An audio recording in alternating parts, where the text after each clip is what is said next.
11th, 2020, the World Health Organization made an announcement. In the past 2 weeks, the number of cases of COVID-19 outside China has increased 13-fold. COVID-19 can be characterized as a pandemic.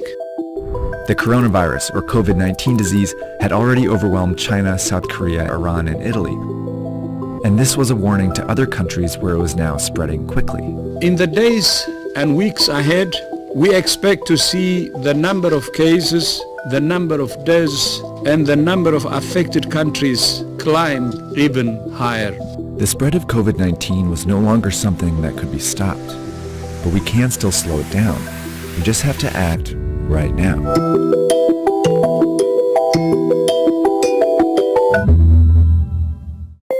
Someone with COVID-19 usually develops a fever and a cough. Aches, pains, and other mild symptoms are also possible, but are less frequent.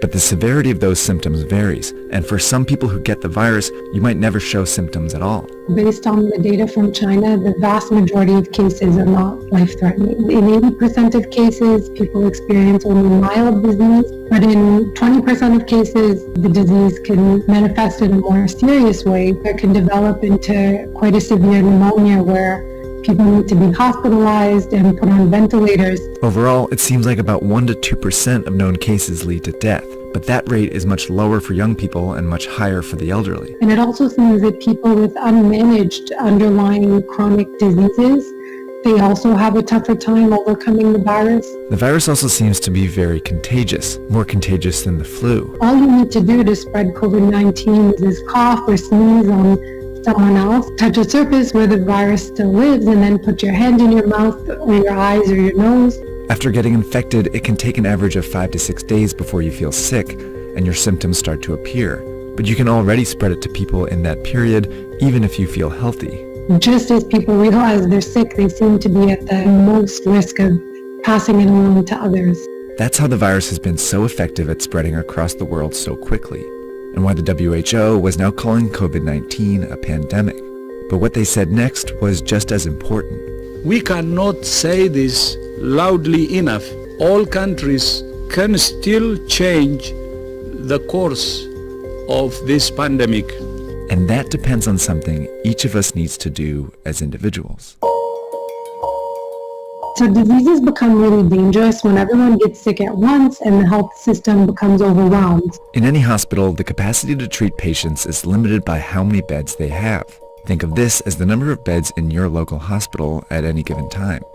A couple are already filled by patients receiving treatment for things like a car accident injury or a stroke. And this dot represents one person who's healthy and decides to go out like usual. They jump on the subway and head into the office where they catch COVID-19. But they don't feel sick right away, and might not for several days.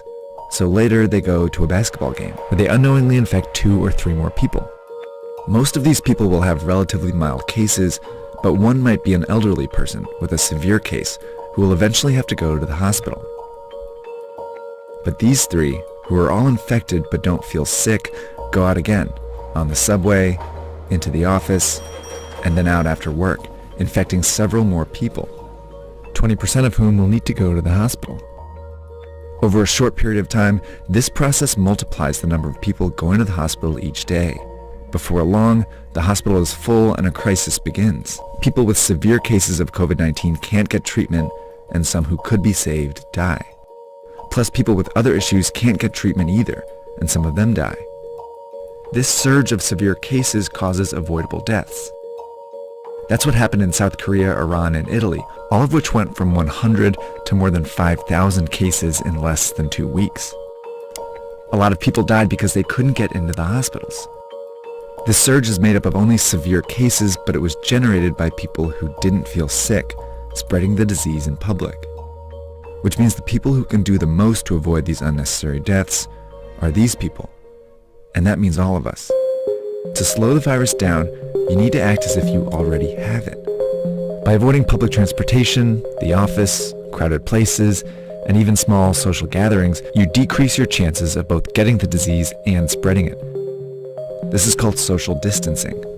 If enough of us do it, the virus still spreads but much slower. Over time, many people might still get infected, but fewer severe cases show up to the hospital each day, never overwhelming the system. This trendline gets flatter. These people can all get treatment, and fewer people die because of it.